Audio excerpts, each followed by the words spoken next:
Magandang araw sa inyong lahat. Ayan na naman, may customer na naman tayo mga kabarber, isang Mega Shop worker. Ang request niya mga kabarber, lopid mga kabarber.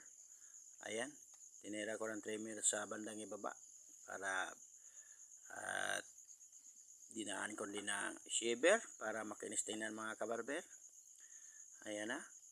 Oh, pabalik-balik lang ang ginawa ko dito. Ayan, tira ko na naman ang kuha. Ayan, kinalabasan mga kabarber. Ayan, welcome sa taas. Ayan.